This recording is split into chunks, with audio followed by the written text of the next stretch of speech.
Praise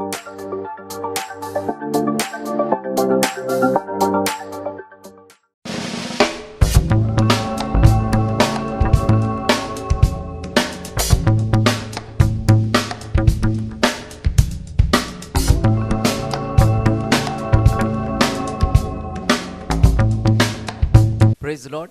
पुन्हा एकदा सर्वांचं मनपूर्वक स्वागत. पास्टर मनोज तेरेरे मिनिस्ट्रीज या यूट्यूब चॅनलमध्ये.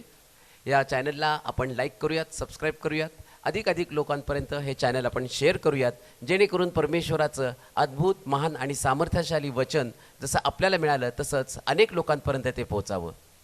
त्या ठिकाणामध्ये खाली एक व्हॉट्सअप नंबर दिलेला आहे. तुमच्या जीवनामध्ये जर काही प्रश्न असतील तर त्या ठिकाणामध्ये तुम्ही त्या व्हॉट्सअप नंबरवर तुम्ही पाठवू शकता. त्याचप्रमाणे तुमच्या जीवनामध्ये जर काही साक्ष घडली असेल तर तुम्ही त्या व्हॉट्सअप नंबरवर तुमची साक्ष देखील शेअर करू शकता. तुम्हाला या ठिकाणामध्ये यायचं असेल, जर तो नंबर लागला नाही, जर तुम्हाला प्रार्थना विनंती द्यायची असतील तर या ठिकाणामध्ये मी तुम्हाला 4 नंबर सांगत आहे. त्या 4 नंबरवर तुम्ही कॉल करू शकता.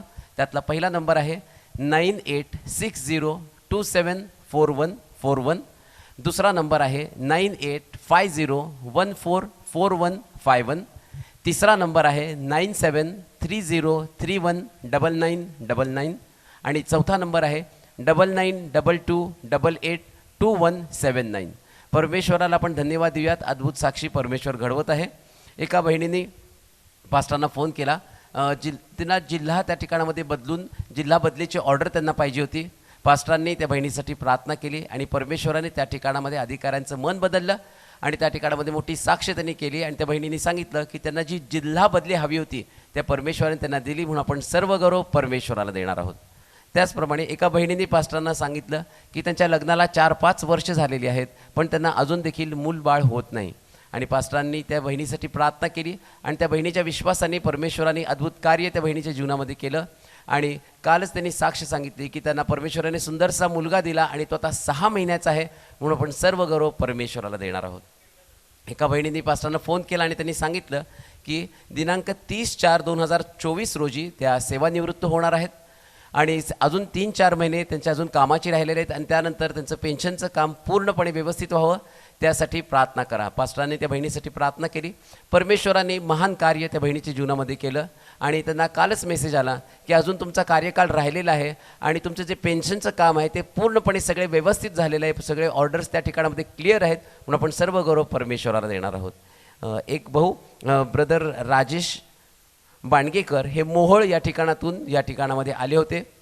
4 महिन्यापासून त्यांचं पेन्शनचं काम होत नव्हतं, त्यांना पेन्शन मिळत नव्हती.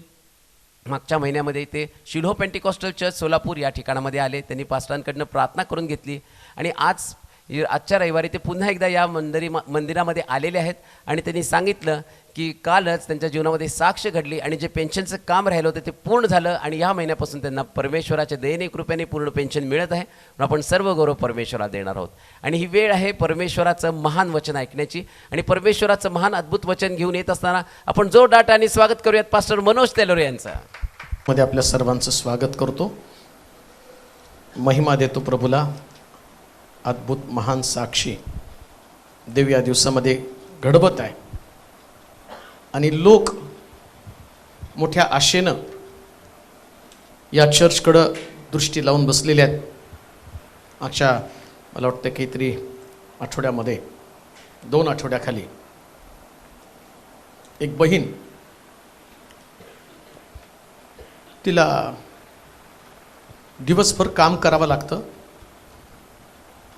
काम केल्याशिवाय ती म्हणते माझा परिवार चालू शकत नाही. आणि मग तिने कॉल केला की नाही मला तुम्हाला भेटायचं, कारण माझे प्रश्न खूप आहेत, तर त्या प्रश्नातनं मला सुटका मिळावी. आणि ज्या साक्षी मी ऐकते त्यातून मला एक समजतं की एकदा तुमच्या चर्चमध्ये येऊन गेले तर त्या दिवसापासून माझ्या जीवनातल्या सगळ्या अडचणी देव दूर करेल. आणि मग काम आटपून रात्री 10ला इकडे येणार होती, पण मी म्हटलं 10ला येऊ नको, कारण हा रस्ता पण चांगला नाही आणि त्यांची गाडी ट्रेन जर लेट झाली तर प्रॉब्लेम येईल. मग ते म्हणजे ठीक आहे रात्री 10ला नाही तर ॲटलिस्ट आम्हाला सकाळी तरी वेळ द्या. आणि मग ते म्हटले रात्री झोपच लागत नव्हती, जायचंय. पहाटे 4ला तिला जाग आली. ती म्हटले मी कुठली तयारी न करता डायरेक्ट स्टेशनवरती आले आणि तसंच तोंडात स्टेशनवर देऊन ट्रेनमध्ये चढले. का तर मला इथं चर्चला येऊन भेट द्यायची आणि मला भेट दिल्यानंतर काहीतरी प्रभू माझ्या जीवनामध्ये करेल. आणि मग ती आली. सकाळी बिचारी लवकर आली, मला माहीत नाही. ती येऊन बाजूला बसली, मलाही डिस्टर्ब करायला नको म्हणून. मी पण सकाळी 8 वाजता 7:45 वाजता खाली आलो तयार होऊन. तर आल्यानंतर ती म्हटली की मी सिंगल मदर आहे आणि खूप कुटुंबाची जबाबदारी माझ्यावरती आहे. घरामध्ये एकटीच मी प्रभूला मानणारी आहे. एवढे प्रश्न होते जीवनामध्ये, निराश झाले होते, सगळं कुटुंब उद्ध्वस्त झालं होतं, परिवार मोठ्या संकटामध्ये सापडलेला होता. अशा परिस्थितीमध्ये असंच मॉर्निंग वॉक करता करता देवाचं वचन ऐकलं आणि त्या वचनामध्ये कंगलास नवीन आशा देव निर्माण करतो हा संदेश तिने ऐकला. आधी म्हटली त्या संदेशामध्ये तुम्ही एक वाक्य बोलला होता, तुम्ही त्या गोष्टीची वाट पाहू नका की प्रभू तुम्हाला देईल आणि मग तुम्ही द्याल आणि आशीर्वादित व्हाल. कधी कधी तुमचे आशीर्वाद तुम्ही पहिलं पाऊल टाकल्यावरती मोकळे होतात. आता हा संदेश किती लोकांनी ऐकला, हजारो लोकांनी तो पाहिला, परंतु तिच्या मनामध्ये एक तळमळ आली. चर्चचं बांधकाम चालू आहे, माझा थोडासा भाग त्याच्यामध्ये असावा. ते माझे प्रश्न खूप आहेत. आणि मग सकाळीच तिने जास्त नाही, मला वाटते 3,000 रुपये काहीतरी घेऊन आली होती. तिला लेकरू आहे, आई आहे, जबाबदारी तिच्यावरती आणि एक शॉप ती चालवती, त्या शॉपमध्ये ती काम करते. तिने पास्टर हे जे माझ्याकडचं जमा झालं ते मी तुमच्या मंदिराच्या बांधकामासाठी द्यायला आले. का तर जेव्हा मी एक पाऊल पुढे टाकेल त्यास देव माझ्या जीवनातले पुष्कळ आशीर्वाद मोकळे करेल. सांगण्याचं तात्पर्य, लोकांना फार मोठी आशा या चर्चकडनं आहे, फार मोठी आशा. असे दिवस येतील की त्या दिवसामध्ये लोकांना असं वाटेल ॲटलिस्ट एकदा तरी इथं पाऊल टाकलं पाहिजे. आणि तुम्हाला सांगू का, जेवढे लोक इथं येऊन गेलेत ना, अशा प्रत्येकाच्या जीवनात साक्ष घडलेल्या आहेत. असं एक पण नाही की साक्ष घडल्याच नाहीत. ज्यांना लेकरं नव्हती ते जस्ट येऊन गेले आणि इथून गेल्यावर 2-3 महिन्यांनी त्यांनी टेस्ट केल्यावर ते पॉझिटिव्ह सापडले. अशा कितीतरी साक्ष आहेत. आणि तुम्ही पाहता स्टेटसवर मुद्दामन मी ठेवतो की जेणेकरून लोकांचा विश्वास वाढावा. कमीत कमी रोज 20 व्हॉट्सअपवर मेसेज येतात, ते म्हणतात आम्हाला तुमचं स्टेटस बघायचं आहे. का तर आमचा विश्वास वाढण्यासाठी ते आवश्यक आहे. म्हणजे आम्ही अशा दिवसामध्ये आलेलो आहोत की त्या दिवसामध्ये असं म्हटलं की शेवटची मंडळी ही पहिल्या मंडळीपेक्षा प्रभावी असेल. म्हणजे आम्ही शेवटच्या मंडळीचे घटक आहोत. तर जगामध्ये मोठं काम होत असताना आता पहिल्यापेक्षा जास्त प्रभावी काम जगामध्ये सुरू झालेलं आहे. असं तुम्हाला कुठंच दिसणार नाही. मंडळ्या मेल्यात, सगळ्या मंडळ्या जिवंतपणे देवाची स्तुती करायला लागल्यात आणि सत्य शोधण्याचं काम ते करायला लागलेले आहेत.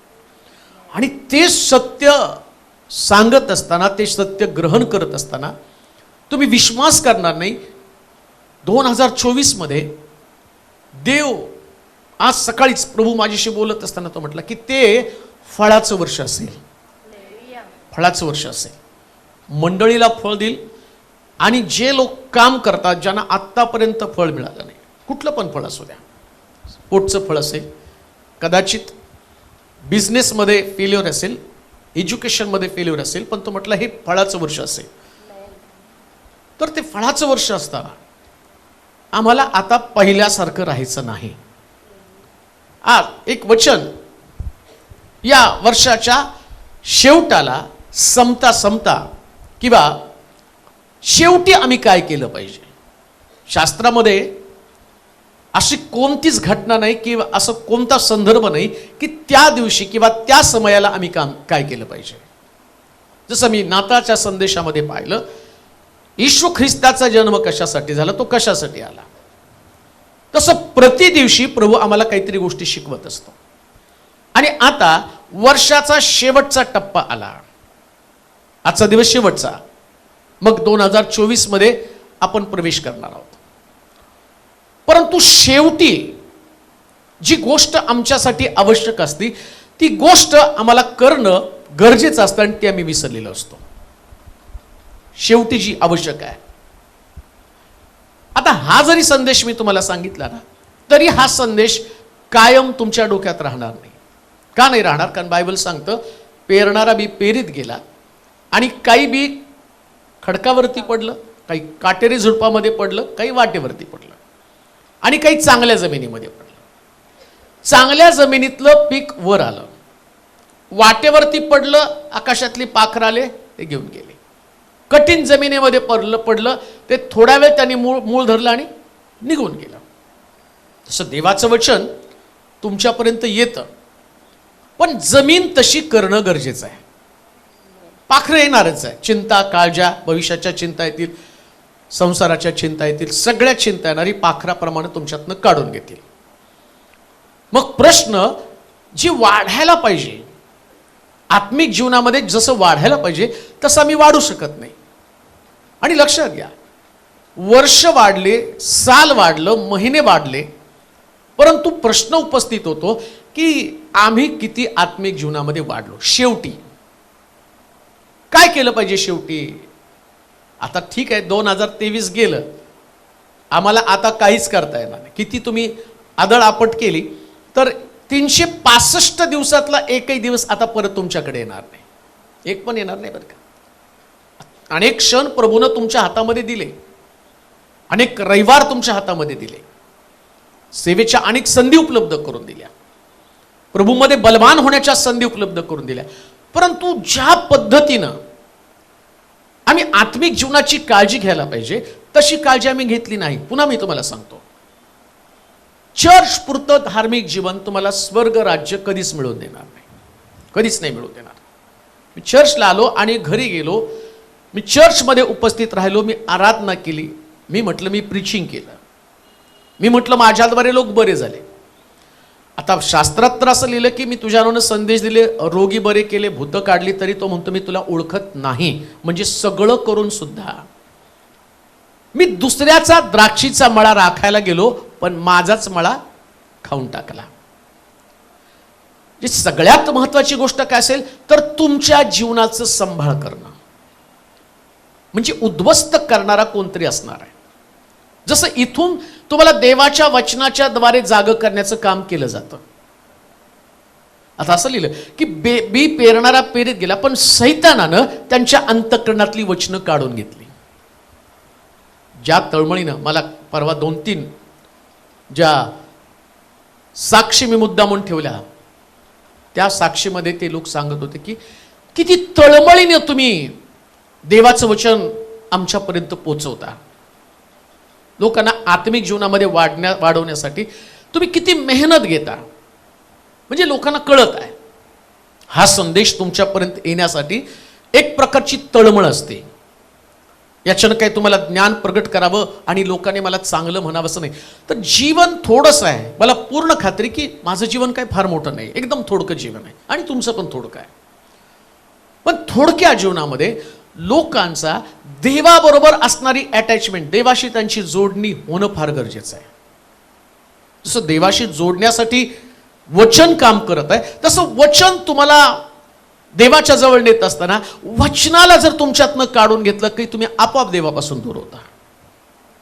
आणि मग इपिस्कराच्या पत्रामध्ये, इपिस्कराच्या मंडळीला पत्र लिहिताना पौल एक गोष्ट सांगत आहे, ते आम्ही वाचणार आहोत. इपिस्कराचं पत्र 6वा अध्याय आणि त्याची 10 पासून काही वचन आपण वाचणार आहोत.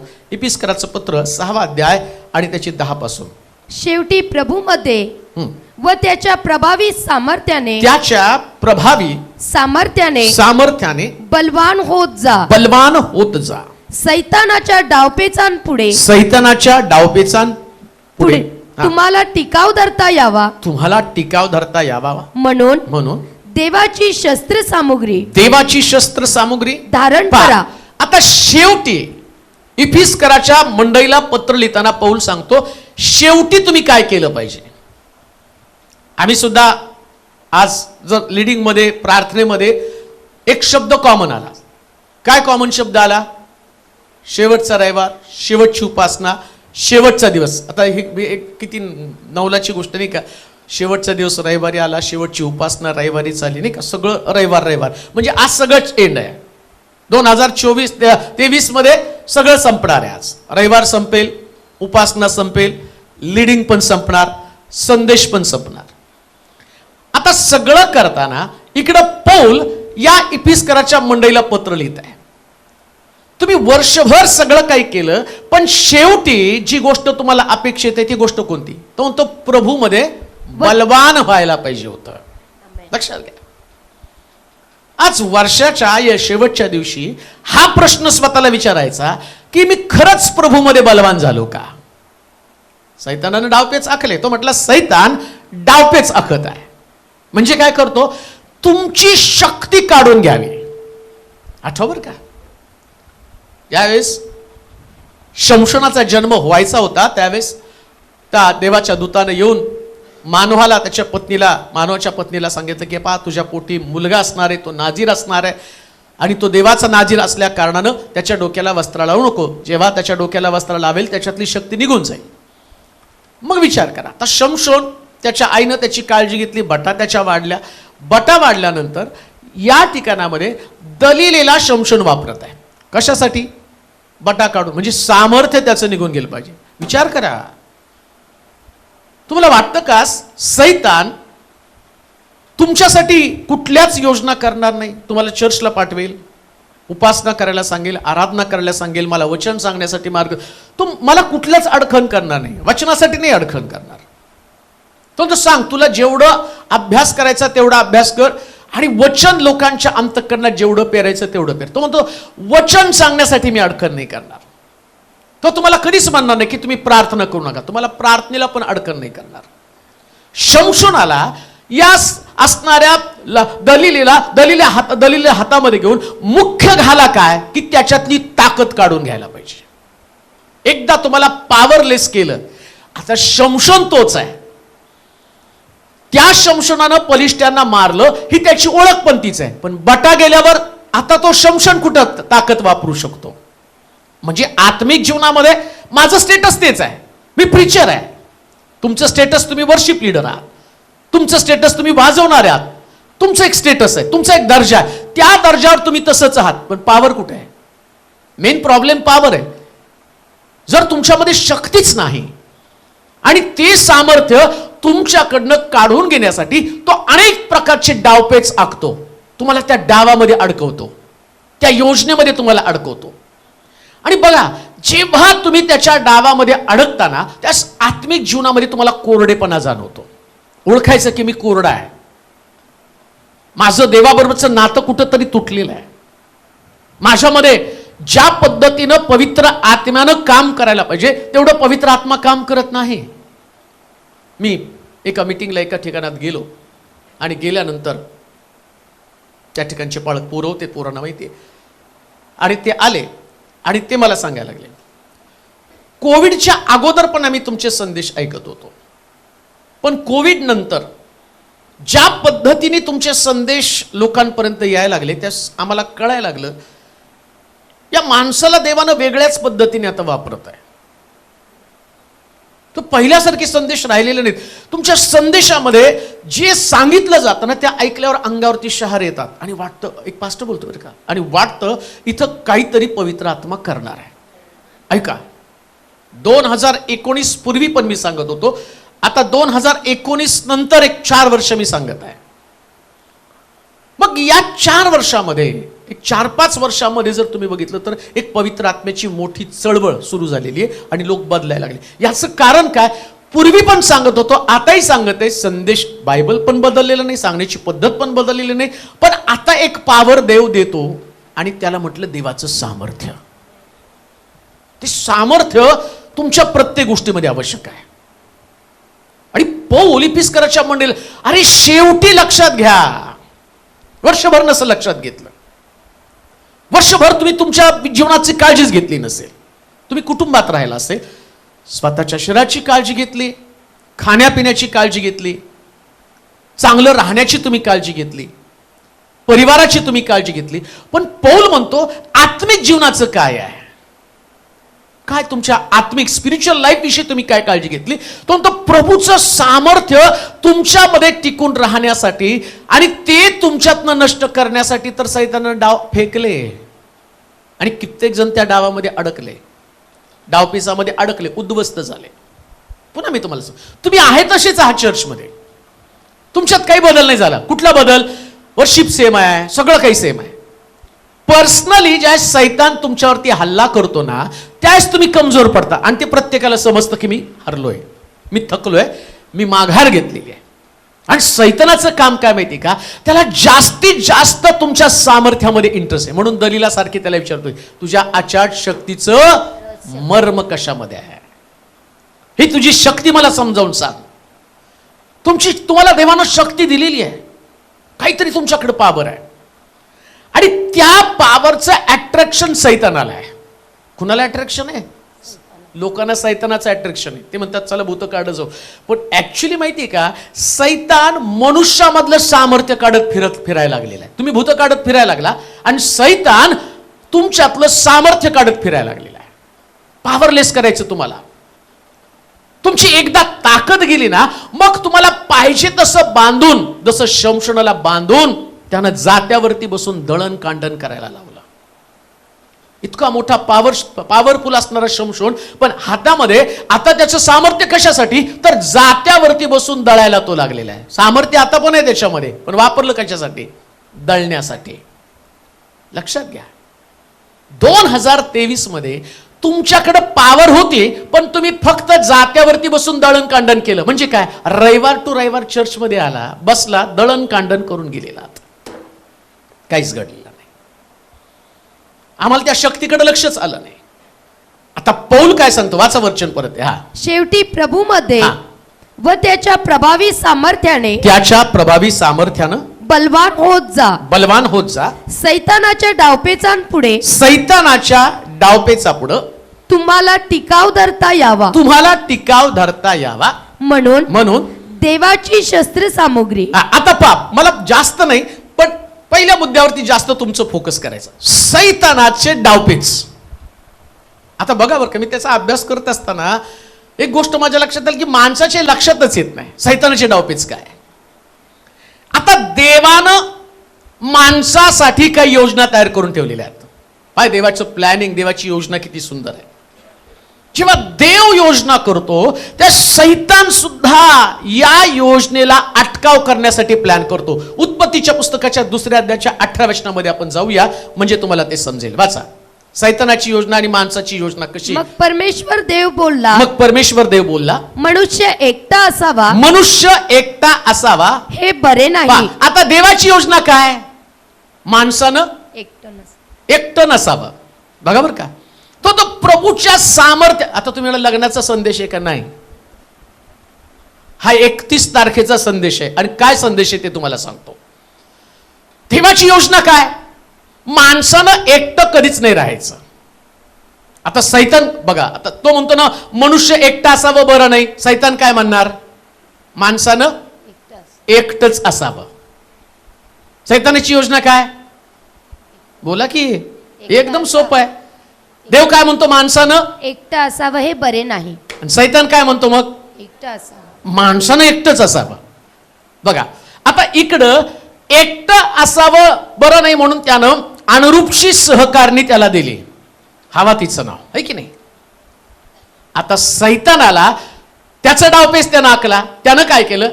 हवेला आदामापासून वेगळं केलं आणि तिला बागेमध्ये आणलं आणि बागेतलं फळ तिच्या हातामध्ये दिलं. का? एकटं पाडल्याबरोबर. काय अर्थ आहे आत्मिक जीवनामध्ये? कधी कधी जसं आदाम प्रभू येशू ख्रिस्त आहे आणि मंडळी जी आहे ती हवा आहे. ऐका बरं का, आदाम प्रभू येशू ख्रिस्त आहे आणि मंडळी हवा आहे. कारण येशूच्या कुशीत भाला बोसकल्यावर मंडळीची स्थापना झाली. मी पुष्कळ संदेशामध्ये तुम्हाला सांगितलं. आता मंडळीचं मस्तक प्रभू येशू ख्रिस्त आहे, म्हणजे स्त्रीचं मस्तक पुरुष आहे, नवरा आहे, तसं मंडळीचं मस्तक प्रभू येशू ख्रिस्त आहे. बघा बरं का, आता सैतान काय केलं? काही लोकांना वर्षामध्ये त्यानं एकटं पाडलं, म्हणजे त्यानं चर्चला येऊ दिलं नाही लोकांना. त्यांनी डाव काय ऐकला? चर्चमध्ये गेले तर प्रभूच्या सामर्थ्यामध्ये बलवान होणार आहे ते. चर्च मधला अभिषेक, चर्च मधलं सामर्थ्य, चर्च मध्ये जे आशीर्वाद आहेत 133 स्तोत्रामध्ये सांगितलेले, बंधूंचं ऐक्यानं एकत्र येणं किती चांगले व आता मनोरम. बायबलमध्ये आपण वाचलं मनुष्य एकटा असावं हे, बरे नाही. आणि चांगलं काय आहे 133 स्तोत्रामध्ये? ऐक्याने एकत्र राहा. म्हणजे एकत्र येणं चांगलंय आणि सैतान तुम्हाला एकत्र येण्यासाठी अटकाव करतो. त्याचा डावपेच आहे.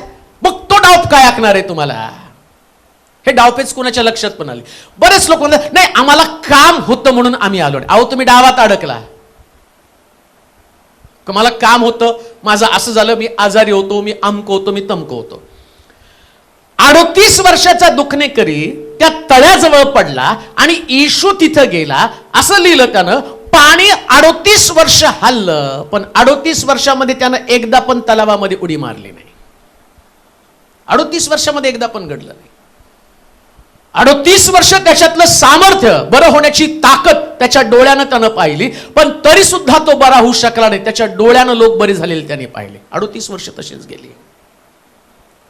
प्रभूच्या सामर्थ्यामध्ये बलवान होणं, शेवटी प्रभूलाच वाईट वाटलं आणि 38 वर्षानंतर स्वतः येशू तिथे गेला. येशू आता वयाचं 33 वर्ष त्याचं क्रॉस झालेलं. येशू 33 वर्षाचा आहे, म्हणजे याच्या अगोदर पण येऊन त्यानं बरं केलं असतं, पण शेवटी येशू आता क्रुसावर जाण्याच्या अगोदर त्याच्याकडे गेला आणि म्हटलं जाऊ द्या, हाच बरा होत नाही, याला सामर्थ्य नाही, म्हणून मला तरी सामर्थ्य द्यायला पाहिजे. आजच्या या शेवटच्या संदेशामध्ये मी तुला सांगतो, कदाचित आज सकाळच्या समयी देव अशा लोकांना शोधत आहे ज्यांनी एवढ्या वर्षात प्रयत्न केला नाही सामर्थ्य मिळवण्यासाठी. पण आजचा संदेश तुमच्यासाठी, आज रात्री प्रभू, आज सकाळी प्रभू तुम्हाला नव्या सामर्थ्यानं भरू इच्छित आहे. आमेन, आमेन. बंद करा, सबबी सांगणं बंद करा. चर्च मध्ये एकत्र येणं हे सामर्थ्य आहे, ही पावर आहे. कोणती पावर? प्रभूचं सामर्थ्य कोणतं? प्रभूच्या सामर्थ्यानं बलवान होत जा. ऐक्यासाठी कोणत्याही गोष्टी तुम्हाला बाधा आणत असतील तर त्या बाधा दूर करा. विचार करा, येशू ख्रिस्त त्या तळ्यावरती गेल्यावर, त्या बेतसदा तळ्याजवळ गेल्यावर अनेक लोक आजारी घरी थांबले असतील, पण त्या दिवशी येशू तिथं गेला आणि 38 वर्षाच्या दुखणेकराला त्यानं सामर्थ्य दिलं. न जाणो एक शब्दात तुम्ही चुकवाल, देवाचं सामर्थ्य तुम्ही गमवाल. आपल्या मनाची काळजी करू नका. माझं मन कष्टी, माझं मन दुःखे, मी हताश आहे, मी निराश आहे. अजून एक गोष्ट तुम्हाला सांगतो, सगळ्यात भारी काम कोणतं असेल तर देवाची आराधना करणं. दुसरं कामच कोणतं भारी नाही, कोणतंच काम भारी नाही बरं का. म्हणून तर त्या ठिकाणामध्ये सनबल्लट तोबिया नेहम्याला म्हणतो, चल आपण ये, आपण चर्चा करू. तो म्हणतो मी भारी कामामध्ये गुंतलेलो आहे. कोणतं भारी काम? मी देवाचं मंदिर बांधत आहे. जगातलं सगळ्यात भारी काम कोणतं असेल तर देवाचं मंदिर. ही जी पोरं ही बसतायत ना, हे तुमचं MBA, BBA, PhD, अजून कुठलं नाही, या सगळ्यापेक्षा हे भारी काम आहे. हालेलुया. हे सगळं भारी काम आहे. काय? याच्यासारखं दुसरं कोणतं काम नाही. आणि त्याचा परिणाम तुम्हाला सांगतो बरं का, जेव्हा तुम्ही भारी काम करता, ऐका, दावीद मेंढरं चारणारा, पण तो भारी काम काय करत होता तर देवाच्या मंदिरामध्ये परमेश्वराची सेवा करणं, ते काम करत होता. परिणाम काय? सामर्थ्य कुठलं आलं? प्रभूच्या सामर्थ्याने बलवान होत जा.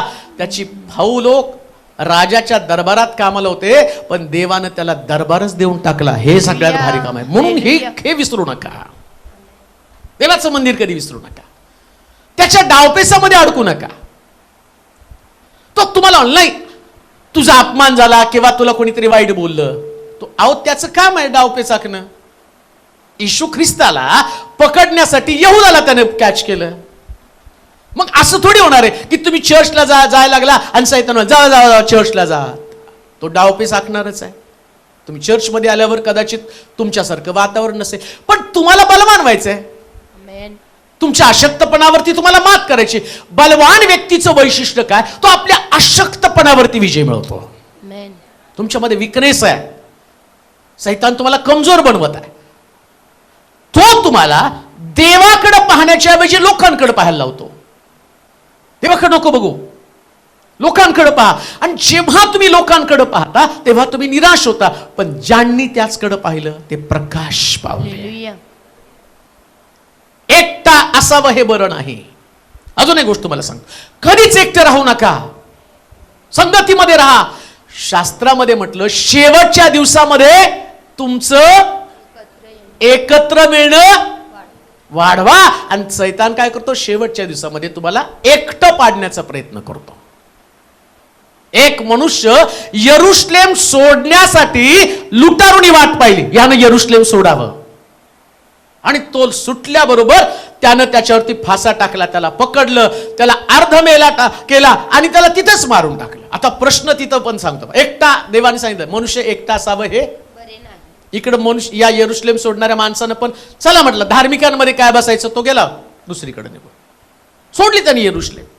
आणि यरुशलेम सोडल्याबरोबर हा वचनाचा अर्थ समजून घ्या, गाभा लक्षात घ्या, प्रभूच्या सामर्थ्यामध्ये बलवान होत जा. जेव्हा तो यरुशलेमेमध्ये होता ना, तो पॉवरफुल होता. हा चोर त्याला हात लावू शकत नव्हता. त्याला माहिती आहे आतमध्ये जाण्याची ताकद माझ्याकडे नाही. म्हणून लक्षात ठेवा, जेव्हा तुम्ही मंदिरात असताना त्या सैतानाला तुमच्या जीवनामध्ये प्रवेश करण्याला सुद्धा भीती वाटत असते. नाही मी त्याला भीतो तो. जेव्हा तुम्ही मंदिरातनं बाहेर थांबता, एकटं थांबता, त्यास तो हल्ला करतो. अजून एक गोष्ट पवित्र शास्त्रातनं सांगतो, मला ते रूथच्या पुस्तकामध्ये पहिला अध्याय 1 ते 5 वचन वाचा बरं. हा, रूथच्या पुस्तकामध्ये पहिला अध्याय 1 ते 5. शास्त्यांच्या आमदानीत देशात दुष्काळ पडला. त्या समयी बेथलेहेम यहूदा येथील हा एक पुरुष आपली स्त्री व दोन पुत्र घेऊन मोवाब देशात काही दिवस राहावयास गेला. त्या पुरुषाचे नाव अलिमलेक, त्याच्या स्त्रीचे नाव नामी व त्याच्या दोन पुत्रांची नावे दोन पुत्रांचे नावे महलोन व किल्लोन अशी होती. ही एफ्राती म्हणजे बेथलेहेम यहूदा येथील रहिवासी होती. ती मोवाब देशात जाऊन राहिली. पहिलं वचन परत वाचा. शास्त्यांच्या आमदानीत देशात दुष्काळ पडला. त्या समयी बेथलेहेम यहूदा येथील एक पुरुष आपली स्त्री व दोन पुत्र घेऊन मोवाब देशात काही दिवस राहावयास गेला. कोण कुणाला घेऊन गेलं? पुरुष. एडेन बागेत कोणी कुणाला एकटं पाडलं? एडेन बागेत कोण गेली? हवा. आणि बेथलेम यहूदा कोणी सोडलं? एका पुरुषानं. काय त्याचं नाव? अलिमलेक. आता विचार करा, अलिमलेक जेव्हा त्यानं बेथलेम यहूदा सोडला, त्यास अलिमलेक परत काही त्या ठिकाणामध्ये आला नाही. लक्षात घ्या बरं का. अलिमलेक आपल्या बायकोला आणि आपल्या मुलांना घेऊन गेला आणि तो मेला. तो पण मेला आणि त्याची मुलं पण मेली. पण प्रश्न उपस्थित होतो, नामी कशी काय वाचली? नामीने आग्रह केला नाही, नामी हुशार झाली. पहिल्यांदा हवा एकटी पडली, नामी म्हटली आता मी दोष घेणार नाही स्वतःवरती, हा म्हणतो तर याच्या मागे जाणार आहे. तो सुद्धा त्यानं यहूदा आणि बेथलेहेम प्रांत सोडल्याचा परिणाम काय झाला? त्या गावात मरायला नको म्हणून त्यानं बेथलेहेम यहूदा सोडलं आणि मोवाबमध्ये गेला. पण बेथलेहेम यहूदातले लोक वाचले. पण आम्ही पाहतो हा जो पुरुष आहे त्या ठिकाणामध्ये मेला. लक्षात घ्या, जो शास्त्रात पण लिहिलं नाही का, तो म्हणतो ज्या दिवशी तू फळ खाशील त्या दिवशी तू मरशील. एक तर राहिलं की मरणार आहे, नक्कीच आहे. दुष्काळाची परिस्थिती असणार आहे. दुष्काळाच्या परिस्थितीचा सामना करत असताना दुष्काळाला घाबरू नका. काही वेळेस दुष्काळ असणार आहे, प्रीतीचा दुष्काळ असेल, तुम्हाला कोणी प्रेम देणार नाही. काही वेळेस चांगुलपणाचा दुष्काळ असेल, कोणी तुमच्याशी चांगलं बोलणार नाही. काही वेळेस परिस्थिती एवढी कठीण असेल, प्रश्न उपस्थित होतो, शेवटी प्रभूमध्ये बलवान होत जा. दुष्काळ असणार आहे, पण दुष्काळाच्या परिस्थितीमध्ये देवाचं सानिध्य सोडणं म्हणजे तुम्ही स्वतःला कमजोर करताय.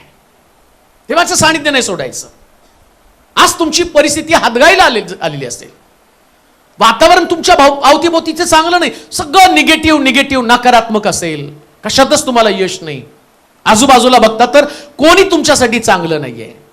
चांगलं आत बघा, त्या बेथलेम नामीच्या परिवाराचा विचार करत असताना कधी कधी दुष्काळ पडल्यावरती एक आधार लागतो नाही का, काळजी करू नका आम्ही तुमच्या बरोबर आहे.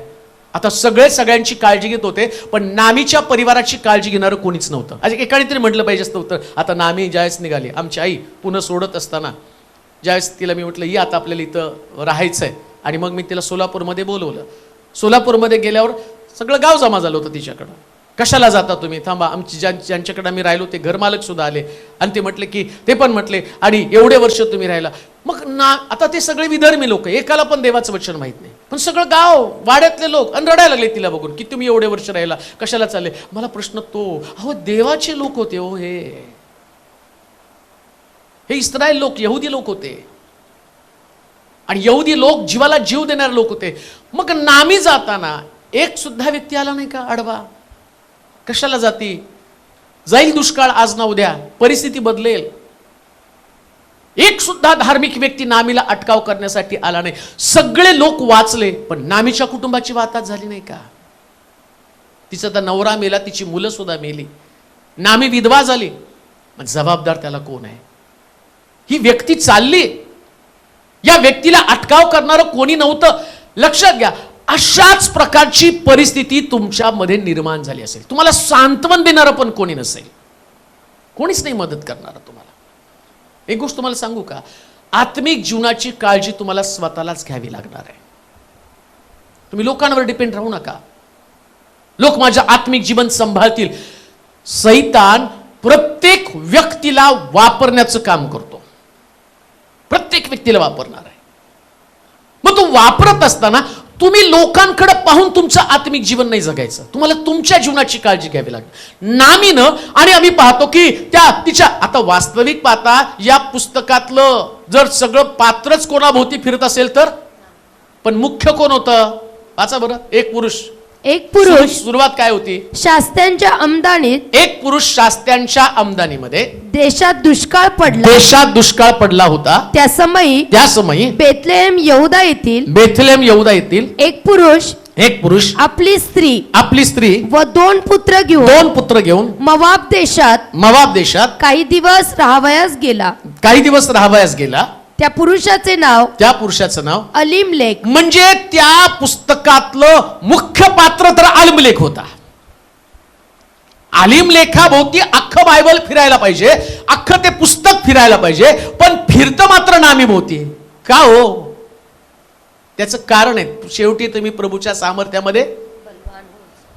आता नामीला कळलं माझं कुटुंब संपलं, मग नामीच्या कानावरती वार्ता आली. काय वार्ता आली, मला दोन चरित्र त्यातले फार आवडले. मला वाटतं ते वचन वाचलं तर तुम्हाला समजेल. त्या ठिकाणामध्ये काय, वाचा बरं ते वचन खाली. त्या स्त्रीचे नाव नामी व त्यांच्या दोन पुत्रांची नावे महलोन व खिल्लोन अशी होती. ही एफ्राती म्हणजे बेथलेहेम यहूदा येथील रहिवासी होती. ती मोवाब देशात जाऊन राहिली. पुढे नामीचा पती अलीमलेक हा वारला. आणि नामी व तिचे दोन पुत्र मागे राहिले. त्या दोघांनी दोन मोवाबी स्त्रिया बायका केल्या. एकीचे नाव अर्पा व दुसरीचे नाव रूथ होते. ती तेथे सुमारे 10 वर्षे राहिली. नंतर महलोन आणि खिल्लोन हे दोघे मरण पावले. याप्रमाणे नामी आपले दोन मुलगे व आपला पती यास अंतरली. परमेश्वरानं आपल्या लोकांचा समाचार घेऊन त्यास अन्न दिले आहे असे वर्तमान तिला मोवाब देशात कळले. आता इथं दोन गोष्टी आहेत. नामी शुद्धीवरती आली, 10 वर्ष तिथं राहिल्यावर तिची मुलं मेली आणि सगळं काही घडल्यावर कोणीतरी वार्ता तिच्या कानावरती आणली की आपल्या देशातला दुष्काळ नाहीसा झाला. ऐका बरं का, सामर्थ्य सैतानाचे डावपेच. तुमच्या कानावरती सगळ्या वाईट बातम्या जाव्यात, दुष्काळ दुष्काळ दुष्काळ दुष्काळ दुष्काळ दुष्काळ, त्या बातम्या. आजार आजार आजार आजार, कर्जबाजारीपणा कर्जबाजारीपणा कर्जबाजारीपणा, त्रास त्रास त्रास त्रास. बघा तुम्ही विचारा, कसं आहे म्हटलं की ते चालू असतं. असं झालं, तसं झालं, तसं झालं, तसं झालं, किती पण मोठा बिलिव्हर्स असू द्या, ते डॉक्टर त्या वेड्याला लिहायला, तुला काय काय वाटतं लिही. मानसिक रुग्ण असतो ना, त्याला डॉक्टर लिहायला, तुला काय काय वाटतं, तो म्हणतो माझ्या संगती भिंत बोलती, तो म्हणतो हे सगळे जनावर यांच्यात मला दिसतात. मग ते डॉक्टर ओळखतो की हा वेडा आहे. तसं आत्मिक जीवनामध्ये पण एखाद्या व्यक्तीला ओळखायचं ना, त्याची सगळी कुरकुरीची लिस्ट लिहावी लागते. काय काय काय काय होतं सांग. नवरा त्रास देतो, लेकरं त्रास देतात, सासू त्रास देते, सकाळी उठल्यावर शरीर त्रास देतं, कामावरती लोक त्रास देतात, सगळी लिस्ट. आणि तो काय म्हटला, प्रभूच्या सामर्थ्यामध्ये बलवान हो. तुम्ही तर कमजोर झाला. तुम्ही सगळ्या नकारात्मक नकारात्मक नकारात्मक गोष्टी ठेवल्या. इकडं नकारात्मक गोष्टीमुळं तिची मुलं गेली. एकदाही तिच्या डोक्यात विचार आला नाही, नवरा मेला, चला आपण बेतलेमात जाऊ. पण त्या नकारात्मक गोष्टीने एवढं तिच्या डोक्यामध्ये घर केलं होतं की तिला वाटलं पण नाही ते सोडून जावं. सैतान तुम्हाला नेहमी नकारात्मक गोष्टीमध्ये अडकून ठेवतो. ऐका, पण तुम्हाला लोकांना यातनं सोडवायचं असेल तर तुमच्याकडचं पावर आहे कोणतं? शुभवर्तमान हे सगळ्यात भारी सामर्थ्य. एकदा शुभवर्तमान घेऊन लोकांकडे जा. शुभवर्तमान लोकांमध्ये एक नवीन पावर, नवीन शक्ती आणतं. असं सांगितलं. नामीच्या कानामध्ये बेथलेमातल्या एका व्यक्तीने जाऊन ती सुवार्ता सांगितली. कोणती सुवार्ता? देवानं आपल्या लोकांची भेट घेतली आहे. नेहमी कोण व्यक्ती पॉवरफुल बनतं? कोणा व्यक्तीमध्ये सामर्थ्य? जो शुभवर्तमान सांगतो तो सगळ्यात पॉवरफुल व्यक्ती. शुभवर्तमान सांगत नाही त्याची पॉवर गेली. असं कधी घडतं का? घरात लाईट आणि लावलीच नाही, बिल येतं म्हणून लावत नाही, मग घेतली कशाला? तुम्ही घरामध्ये लाईट आहे म्हणजे लाव. आणि शास्त्र सांगतो तुम्ही जगाचा प्रकाश. कोणाचा प्रकाश आहे? जगाचा. घराचा प्रकाश आहे का? आमचा प्रकाश घरामध्येच. घरातच आम्ही एकमेकाला सांगत बसतो शुभवर्तमान. नाही, तुम्ही पॉवरलेस आहात. सैतानानं तुम्हाला कमजोर केलं. तुम्ही शुभवर्तमान बाहेर घेऊन जाऊ नये. शुभवर्तमान एक ताकद आहे, सामर्थ्य आहे. आणि ते सामर्थ्य तुम्हाला मिळवण्यासाठी तो तिथं काय केलं? एक व्यक्ती आला आणि नामीला त्यानं सांगितलं. काय सांगितलं? देवानं बेथलेहेमाची भेट घेतलेली, आपल्या देशातला दुष्काळ दूर झालेला आहे. आता नामी जी लोकांना सोडून गेली, असं लिहिलं, ती म्हणते मला नामी म्हणू नका, मला मारा म्हणू नका, मी भरलेली गेली आणि आता रिकामी आले. जेव्हा तुम्ही देवाच्या मंदिरात, देवाच्या लोकांमध्ये असता, त्यास तुम्ही भरलेले असता. म्हणून म्हटलं देवाचं सानिध्य सोडणं म्हणजे रिकामं होणं, पॉवरलेस. आणि मग काय घडणार आहे? शेवट इथं लिहिले, शेवटी प्रभूच्या सामर्थ्यामध्ये बलवान.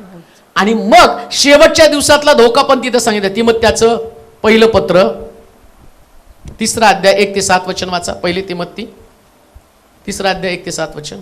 कोणी अध्यक्षाचे काम करू पाहतो. 2 तिमोथी वाचा बरं. शेवटच्या दिवसातील कठीणपणाचं लिहिलं. शेवटच्या काळी कठीण दिवस येतील. कठीण दिवस येतील हे समजून घे. काय कर? समजून घे. आता काय समजून घ्यायचं पहा. म्हटलं शेवटी काय वचन होतं आमचं टायटल? शेवटी प्रभूमध्ये व त्याच्या प्रभावी सामर्थ्यामध्ये बलवान होत जा. आता शेवटी काय घडणार? इथं शेवटी काय म्हटलंय? शेवटल्या काळी कठीण दिवस येतील हे समजून घे. कारण माणसे स्वार्थी कशी होतील? स्वार्थी. म्हणजे तुम्ही शेवटी काय समजायला पाहिजे? माणसं कशी असतील? स्वार्थी म्हणजे काय? स्वतःचा विचार करणारे. आणि शेवटच्या काळातलं सगळ्यात मोठं कोणतं? नामीच्या त्या माबाप देशामध्ये किंवा बेथलेहेम यहुदामध्ये प्रॉब्लेम काय झाला? नामीने का देश सोडला? माणसं स्वार्थी होती. त्याने आपल्याच घराचा विचार केला, आपल्याच कुटुंबाचा विचार केला. नामी चालली, तिचा विचार कोणी करायला तयार नाही. मग आता तो तुम्हाला सामर्थ्य मिळवायचंय तर तुम्ही लोकांचा विचार करू नका. स्वार्थी म्हणजे प्रत्येक जण आपापला विचार करणार. ऐका, तुम्ही काय लोकांकडनं अपेक्षा करता की लोकांनी माझा विचार केला पाहिजे? त्याच्यामुळे तुम्ही पॉवरलेस झाला. येते का लक्षात? तुमचं पावर जाण्याचं कारण काय? तुम्ही लोकांकडे पाहतात, त्यांनी माझं ऍप्रिसिएशन करावं, त्यानं माझं कौतुक करावं, त्यांनी मला प्रेम द्यावं, त्यांनी माझा सन्मान, सगळ्या गोष्टी तुम्ही तुमच्या लोकांकडनं अपेक्षित कर. तुम्हाला देवाकडे पाहून आत्मिक जीवनामध्ये वर उडायचंय, वर उडायचं, वर चला. आत्मिक जीवनामध्ये वर जा. वर जाण्यासाठी तुम्हाला हे ध्यानात आलं पाहिजे, प्रत्येक व्यक्ती आपलाच विचार करणार आणि शेवटच्या दिवशी तर लोक जास्त आपलाच विचार करणार. शेवटी प्रभूमध्ये बलवान होत जा. आणि बलवान करणारी गोष्ट कोणती माहिती का? माणसाला माणसाच्या स्वभावामध्ये पाहणं. माणसाला देवाच्या स्वभावामध्ये बघू नका. जस माणसाला तुम्ही माणसाच्या स्वभावामध्ये पाहाल त्यास तुम्ही बलवान बनणार. तुम्हाला कळणार तो माणूस आहे. किती सोपं आहे. माणसाला कुठल्या स्वभावात बघायचं? माणसाच्या. मग आम्ही म्हणतो नाही, मग तो प्रार्थनाशील व्यक्ती, ती प्रार्थनाशील व्यक्ती पण ती माणूस आहे. ती प्रार्थनाशील व्यक्ती पण ती कोण आहे? माणूस. तो यहुदा आहे पण तो चोर आहे. तो पेत्र आहे पण तो शिव्या देणार आहे. तो योहान आहे पण तो रागिष्ट आहे. स्वर्गातनं अग्नी पाठव. आता देव असं नाही म्हटलं, 3.5 वर्ष माझ्या बरोबर राहून सुद्धा योहाना तुझ्यातला राग कमी झाला नाही, तू माझं शिष्यच नाही. पेत्रला त्याने हे नाही म्हटलं, 3.5 वर्ष माझ्या संगती राहून तू तलवार काढली, तू माझा शिष्यच नाही. यहुदाला त्याने हे नाही म्हटलं, 3.5 वर्ष माझ्या बरोबर राहून अजूनही तू चोऱ्याच करतो. त्याला माहिती माणसं माणसंच आहेत. या माणसांमध्ये स्वार्थ असणारच आहे. आणि स्वार्थ यहुदामध्ये इतका होता, येशूच्या चरणावरती आलाबस्त्र कुपी टाकल्यावर यहुदा काय म्हणतो माहिती का? अरे एवढ्या मोठ्या पैशाची नासडी कशाला? इतका स्वार्थ त्याच्यामध्ये होता. पण येशूनं यहुदा तसं बोललं म्हणून थोडं नाही वाटलं, त्याच्यातली पावर तेवढीच होती. लक्षात ठेवा, तुमच्या अवतीभोवतीचं वातावरण कसे का असे ना, पण तुम्ही निराश हताश होऊ नका. प्रभूच्या सामर्थ्यामध्ये बलवान होत जा. हे आत्मिक जीवन आहे.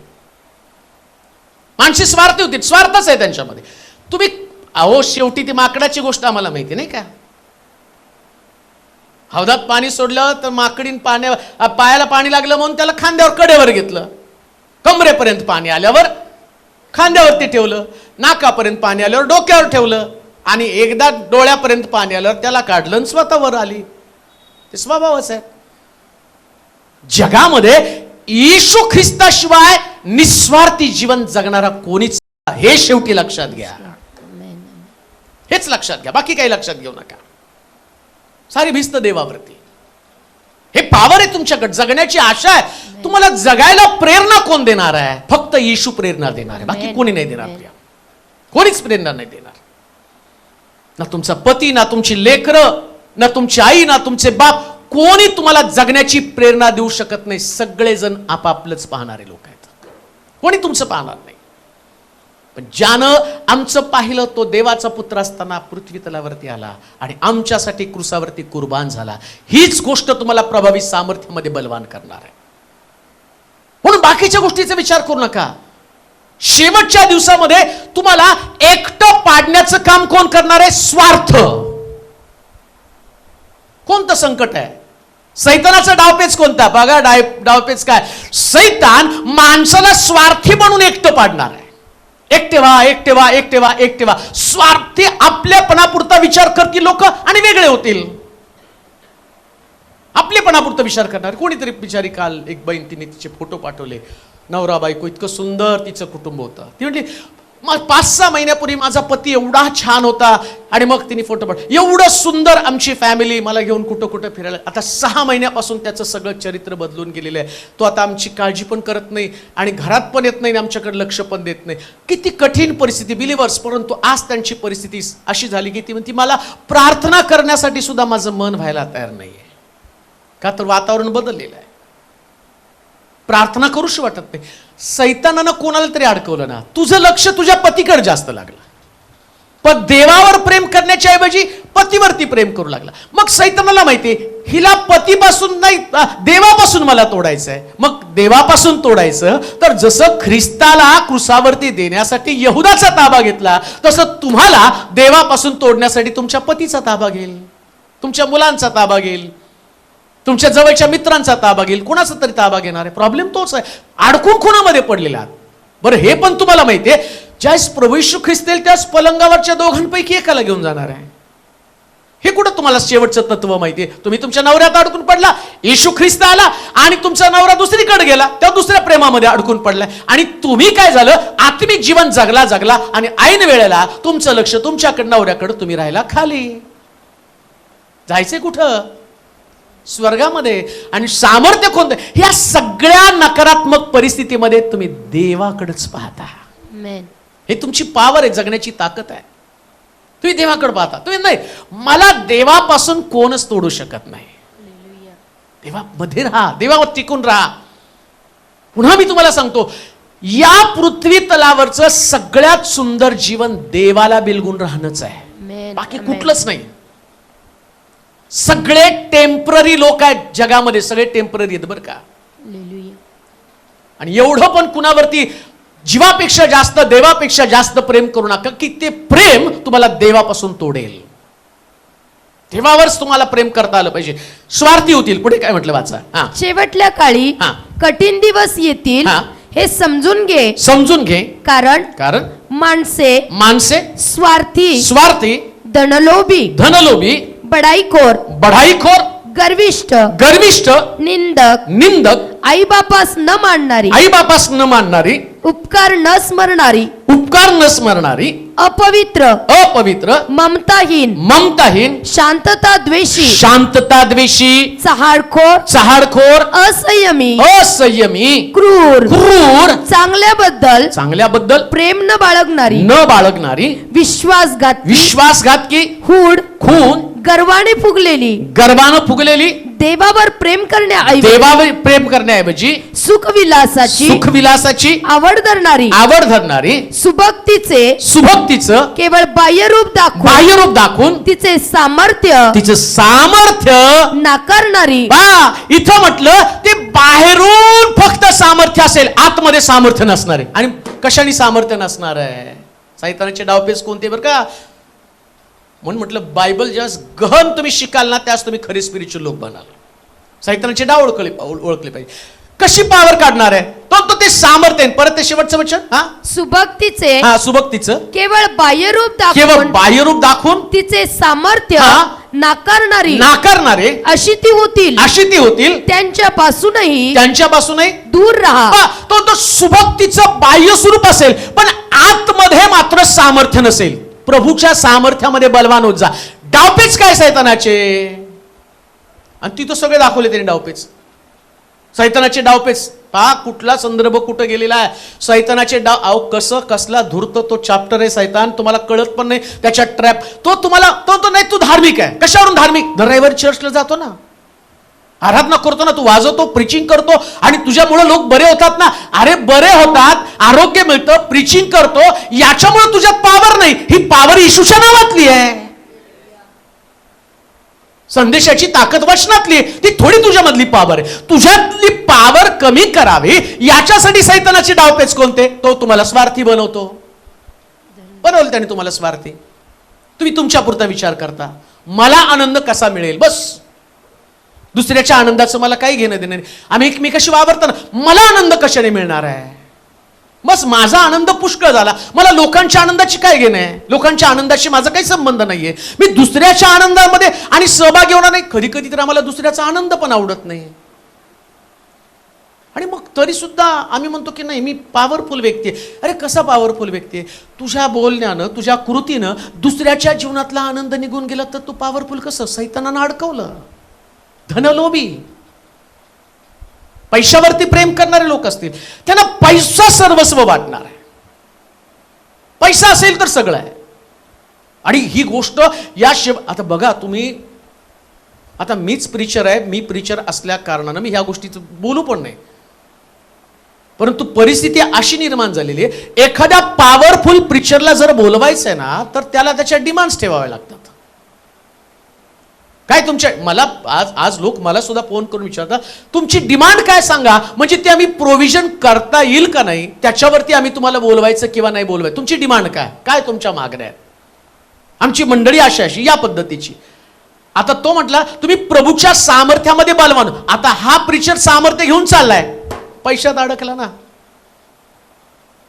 एवढे पैसे टाकले तर मी प्रीचिंग करणार आहे, मी स्टेजवर चढणार नाही. मागं तर मला कोणीतरी सांगितलं, गाण्यासाठी एका प्रसिद्ध व्यक्तीला स्टेजवरती बोलवलं आणि मोठी मीटिंग त्या ठिकाणात चालू होती, आणि ती मीटिंग चालू असताना तो सिंगर, ज्याचे गाणे तुम्ही रात्रंदिवस ऐकतात, ज्याचे गाणे आपण बसवतो पण, आणि तो व्यक्ती म्हटला 85,000 दिल्याशिवाय मी स्टेजवरती चढणार नाही, कॉंग्रेगेशन जमा झालेलं आहे. 85,000 तुम्ही द्या, मग मी स्टेजवरती चढेल, मग मी गाणं गाईल. शेवटी त्या एका मोठ्या वक्त्याने त्याला फोन केलं आणि त्याला सांगितलं, बाबा येशूचं नाव खराब करू नको, पण सांगणारा वक्ता पण पैसे घेतल्याशिवाय चढत नव्हता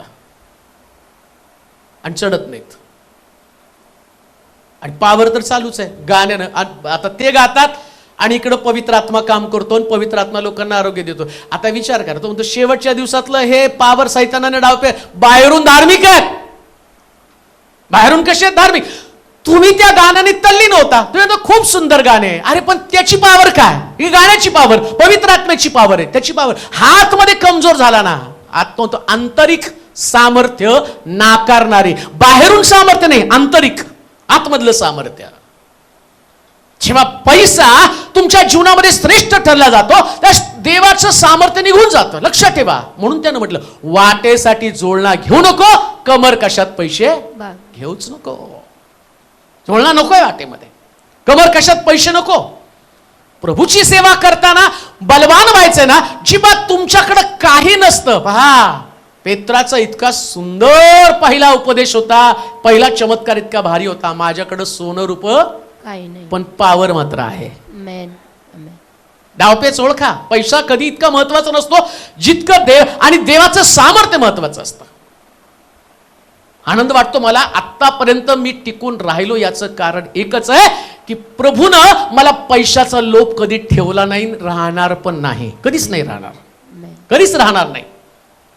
कारण मला माहिती, सगळ्यात घातकी असणारा हा शत्रू आहे की जो माणसाचं आत्मिक जीवन संपून टाकतो. धनलोभी ठरतील. अजून काय म्हटलं? बढाईखोर. बढाईखोर. लक्षात ठेवा, ही गोष्ट तुम्हाला देवाचं सामर्थ्य तुमच्यात, सैतान तुम्हाला बढाई मारायला सांगतो, तुम्हाला सांगतो तुम्ही खूप भारी आहे, उगाच मला चढवतो सैतान. किती भारी बोलतो बघ बरं तू, असं कोणाकडे आहे का? मी चुप. आणि ते लोकांना बोलायला सांगतो. तुम्ही बघा, माझं मुद्दा म्हणून ठेवतो बरं का मी, ते लोक काय बोलतात ते माझं कौतुक करतात म्हणून तुम्हाला, कारण मला माहिती या संदेशात कुठंतरी येणार आहे. तुमच्यासारखे प्रिचर कुठं नाही, तुमच्यामुळं आम्हाला, ते माझी बढाई करतात, मी पण खुश होत नाही बरं का. मी हुशार आहे.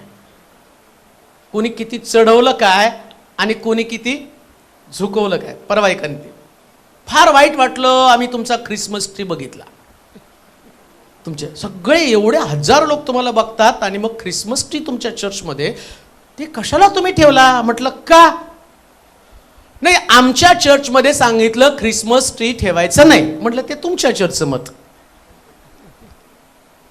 माझ्या चर्चमध्ये ठेवायचं नाही ठेवायचं. बायबलमध्ये त्या ख्रिसमस ट्रीचा उल्लेख नाही, डेकोरेशन करायला जागा नव्हती म्हणून प्लास्टिकचा आणून ठेवला आणि त्याच्यात डेकोरेशन केलं, तर आम्हाला भिंती स्टेज.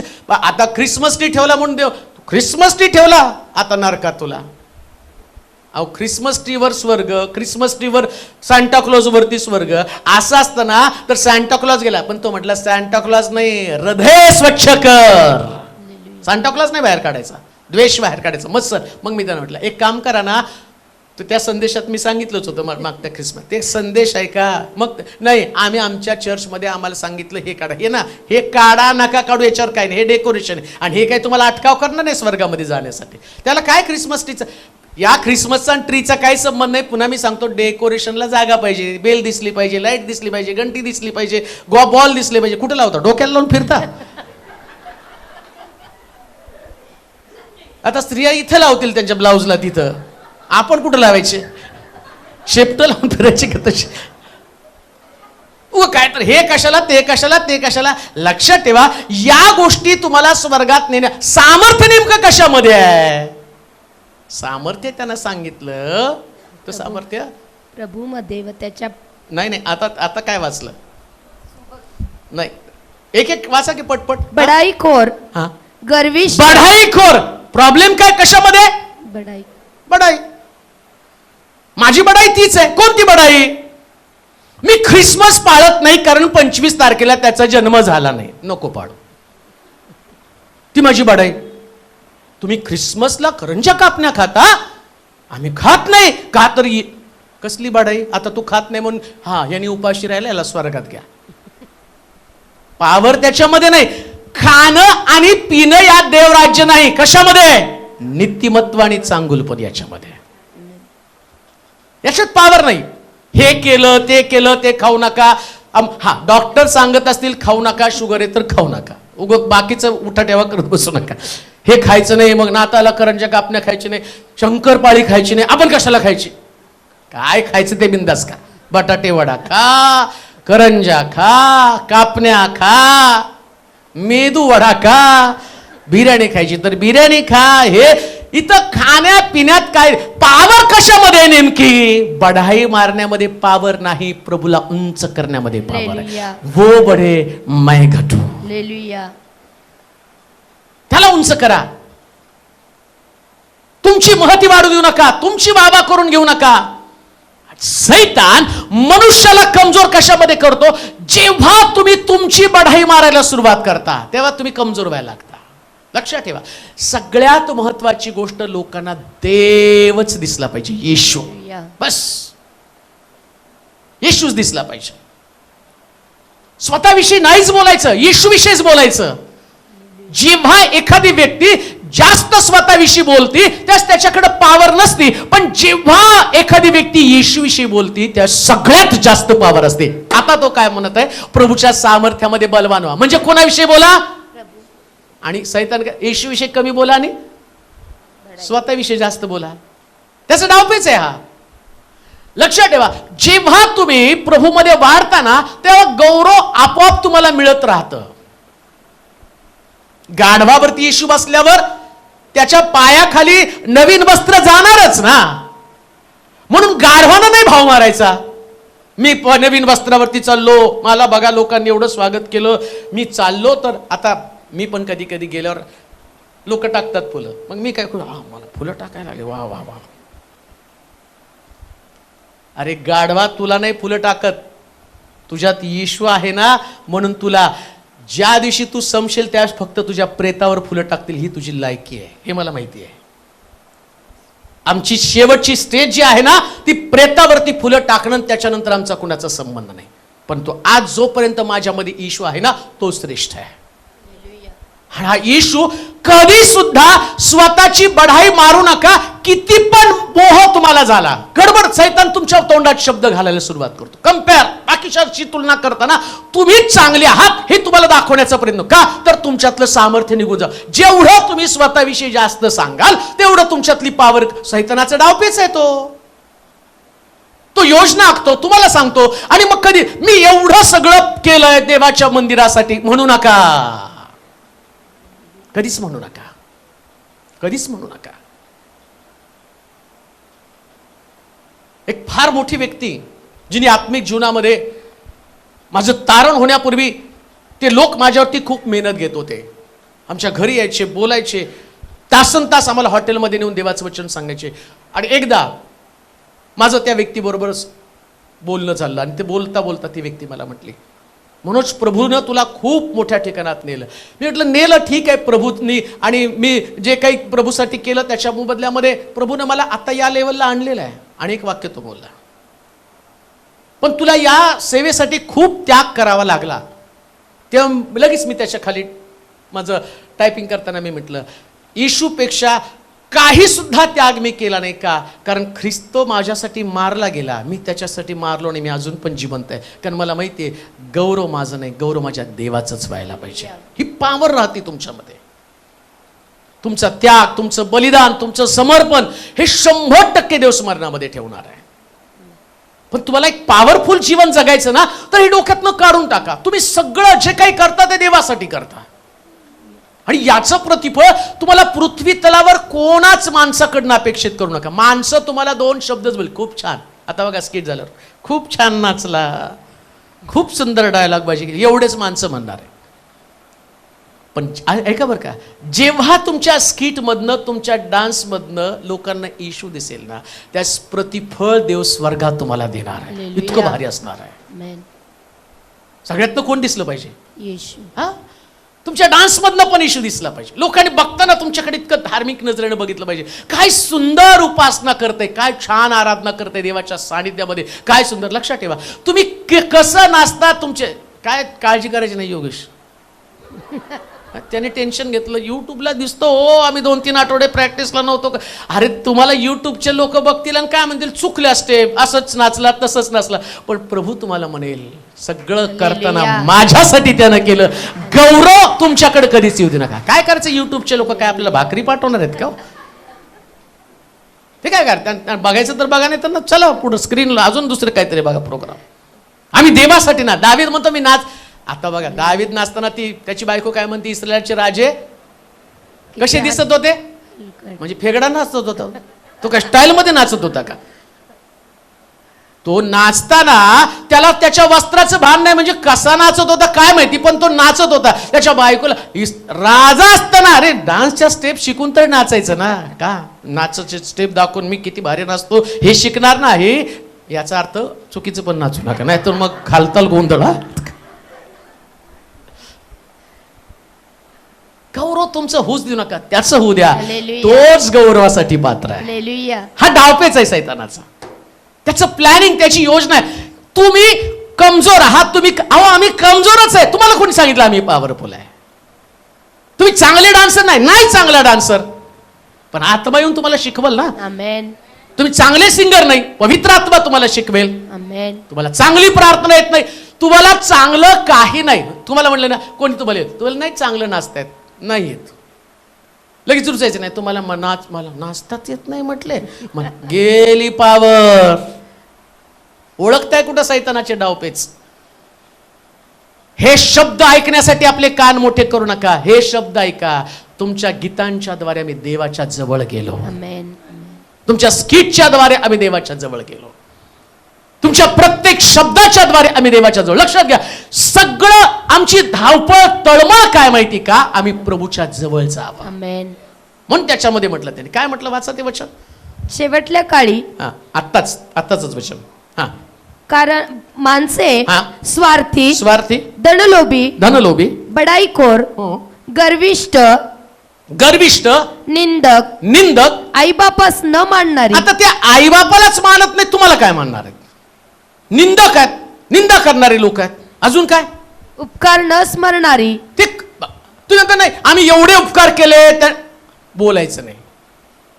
प्रीती ही नेहमी उपकार करणारी असते. लक्षात ठेवा, प्रीती कशी आहे? परोपकारी. जे तुम्ही करता कशासाठी करता? देवानं प्रीती शिकवली. पण तिथे असं नका म्हणू मी उपकार केले. जेव्हा तुम्ही हा शब्द बोलता मी उपकार केले आणि ती व्यक्ती उपकार विसरली, तर तुम्ही देवाचं सामर्थ्य गमावता. कशासाठी करता तुम्ही? देवाच्या प्रीती, देवानं तुम्हाला शिकवलं म्हणून करता ना. कठीण दिवस, हेच कठीण दिवस आहे. कोणते दिवस? की सैतान तुम्हाला जाणीव करून देत आहे, तुम्ही प्रभूसाठी हे केलं, तुम्ही मंदिरासाठी, तुम्ही त्या व्यक्तीसाठी ते केलं, आणि तुम्हाला ती गोष्ट खूप निराश करते, खिन्न कष्टी करते, दुःखी करते. मी हे केलं, मी ते केलं. पण लक्षात ठेवा, तुम्हाला प्रतिफळ देवच देणारे. सगळ्या गोष्टीसाठी, पुन्हा मी तुम्हाला सांगतो, आमेन. सगळ्या गोष्टीसाठी प्रभू तुम्हाला प्रतिफळ देतो. भावना जर तुमची स्वच्छ असली ना, यास तुमची देण्याची भावना खूप छान असली ना, उपकार करता या भावनेनं तुम्ही देत नसाल ना, तर प्रभू त्याचं प्रतिफळ तुम्हाला नक्की देतो. फार सुंदर आहे, मला इतकं आवडतं. भावना चांगली असली पाहिजे. मी काय प्रभूची आज्ञा म्हणून ते करत आहे, बस. खूप लोक मला सांगतात आम्ही दिलेलं जाहीर करू नका. आनंद वाटतो त्यांचा. आणि आपल्याकडे असं कोणच नाही की ते सांगतात मी दिले म्हणून सांगा. सगळेजण तेच सांगतात, दिलेलं जाहीर करूच नका. कारण तुम्हाला सिक्रेट कळालेलं आहे. ते काय? माणसानं बघितलं तर ते अव्वा, याच्यापेक्षा काय करणार आहे ते? वा वा, एवढंच बोलणार आहे ते. पण असं लिहिलंय शास्त्रामध्ये, विधवा 2 टोल्या टाकताना, थैल्या टाकताना पुष्काने बघितलं, विधवेने 2 टोल्या टाकताना फक्त देवानं पाहिलं, ईश्वर पाहिलं. हे जे टाकता ना तुम्ही, कोणा व्यक्तीला दिसत नाही, पण बघणारा इतका भारी स्वर्गातनं बघत असतो ना. आणि तो त्याच्या मोबदल्यात तुम्हाला पॉवर देत असतो. पॉवर या शब्दाचा अर्थ कळ, प्रभूच्या सामर्थ्यामध्ये बलवान होत जा. आता त्याच्यातलं सिक्रेट मी तुम्हाला सांगतो. ते पॉवर काय माहिती, तुम्ही देताना तुमच्या भावना काय. समजा मी काहीतरी काढून माझं दिलेलं आहे, जसं सोनाली का कुठे गेली, आली का नाही, तिला घर घ्यायचं होतं, चर्च बांधायला आपण काढलं. आणि चर्च बांधायला काढल्यावर तिला विचारायला ते ₹1,00,000 बिशी लागली. ते ₹1,00,000 तर घर येणार नाही. ती घेऊन आली आणि दोघं जण येऊन बसून इतकं समजावून सांगत होती मला, बिशी लागली पण ते आता पहिले चर्च घरचं नंतर बघू, मला समजावून सांगायला. मी त्यांचं कौतुक बघायला भेटू. आता म्हणावं तरी कसं बाबा यांना, तुमचं घराचं बघा, चर्चला देव द्यायला समर्थ आहे. पण मला माहिती आहे यांची जर भावना एवढी स्वच्छ आहे तर देव बाकीची तरतूद करायला तयार आहे. आणि आपण जाऊन ओपनिंग करून आलो. आणि काल मला त्या कामिनीच्या नवऱ्याने सांगितलं, म्हणजे अरे कुठं जाऊन आलो दोघं जण, नाही म्हणलं ते घराचे फोटो बँकेला दिले, आत्ता प्रपोजल मंजूर झालं, लोन तुमचं आत्ता मंजूर आणि तुम्ही आधीच ओपनिंग करून मोकळे. आणि बिल्डरने कसं काय तुम्हाला ओपनिंग करू दे. बिल्डर म्हणला करा बिंदास. का, कारण जेव्हा तुम्ही देवाचं काम करता तेव्हा देव तुमचं काम करत असतो. गेला पण तुम्ही तिथं राहा. ही गोष्ट आहे, लक्षात ठेवा. सैतान ज्या डावामध्ये तुम्हाला अडकवतो तो डाव कोणता आहे, तो डाव त्याचा हेच आहे की तुम्ही अशा पद्धतीनं अडकावं आणि तुमच्यामधला स्वार्थ जागा व्हावा. पण तुम्ही प्रभूच्या सामर्थ्यामध्ये बलवान व्हा. बलवान व्हा म्हणजे काय, आता तिला ते सामर्थ्य मिळालं. कोणतं, घर घ्यायला तिला ₹1,00,000 घर होणार नव्हतं, पण ते तिने तिथं टाकलं, प्रभूच्या सामर्थ्यामध्ये बलवान झाली. 1,00,000 घर नाही आलं, पण ते दिलेल्या पैशात प्रभूनं तिला सामर्थ्य दिलं. ही गोष्ट ध्यानात ठेवा. डावपेच सैतानाचे कधीच त्याच्यामध्ये अडकून पडू नका. ज्या गोष्टी तुमच्या आवाक्यात नाही ना, बिंदास देवाच्या हाती सोपून द्या. तो करायला समर्थ आहे हो. आणि याचा अनुभव या दिवसात आम्ही घेतलेला आहे. लक्षात ठेवा, तुम्ही प्रभूच्या सामर्थ्यामध्ये बलवाना, बाकीच्या गोष्टीचा विचार करू नका. 31 तारखेचा संदेश देव तुम्हाला जाग करत आहे की 24 मध्ये काहीतरी वेगळंच घडणार आहे. हालेलुया. लोक म्हणतात नाही आता काहीतरी दुष्काळ पडणार आहे. नाही, जगात पडू द्या दुष्काळ, आमच्याकडे सगळा सुकाळच असणार आहे. आमेन. सगळं भारी असणार आहे. आमेन. सगळं भारी उत्तम आमेन.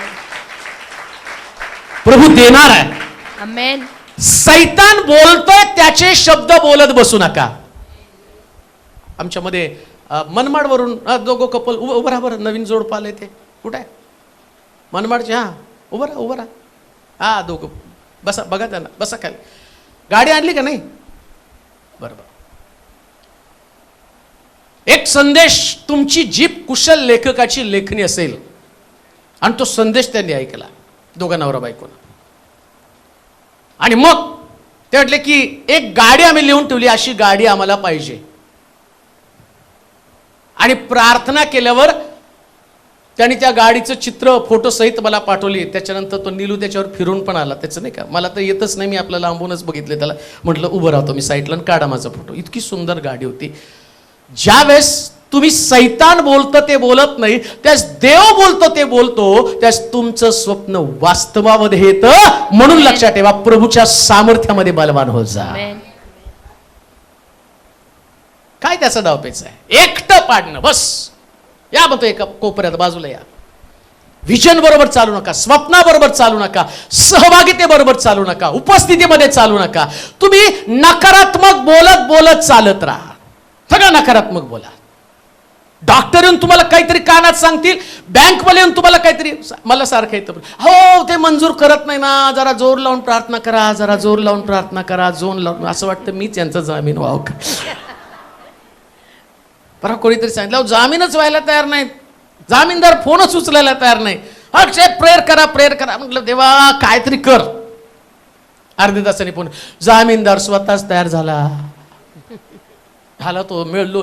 आता अधिकारी तयार व्हायला, अधिकाऱ्याने पण सगळं देव करतो. पण सामर्थ्यामध्ये बलवान होत जा. लक्षात ठेवा, प्रभूचं सामर्थ्य समजून घ्या.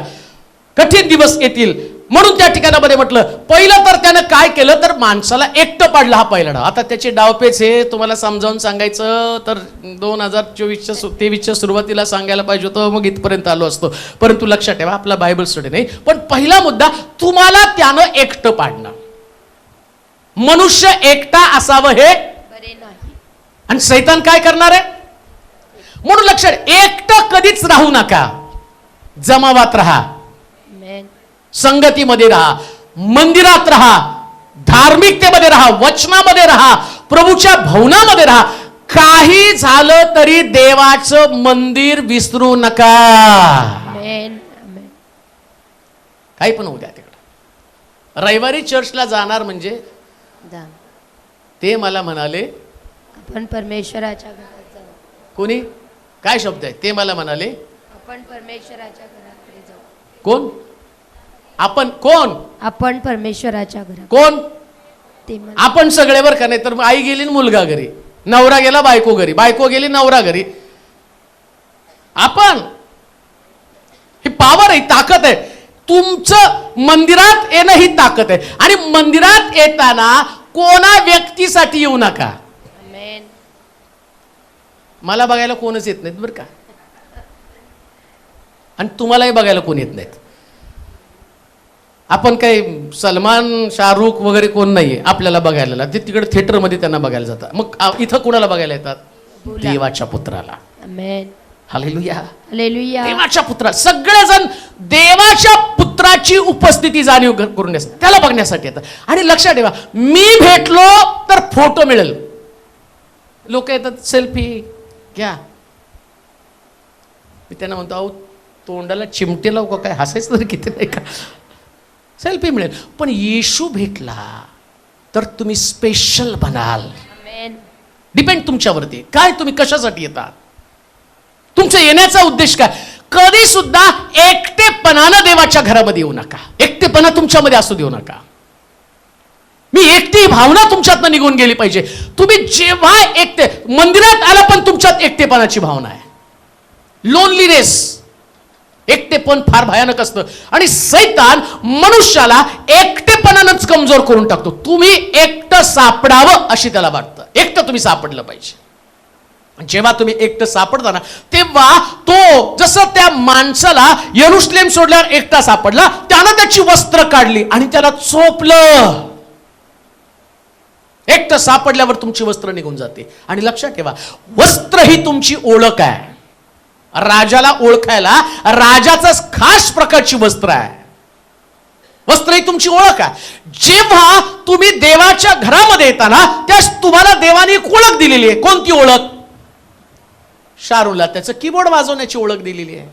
इथं स्टेजवरती येताना जे लीडर्स आहे त्यांना, आणि वर्शिप लीडर ही त्यांची ओळख आहे.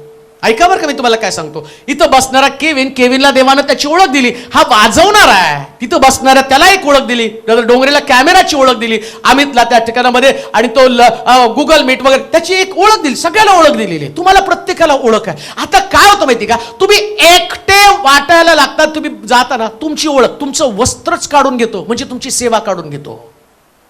हळूहळू तुम्हाला सेवा करूशी वाटत नाही.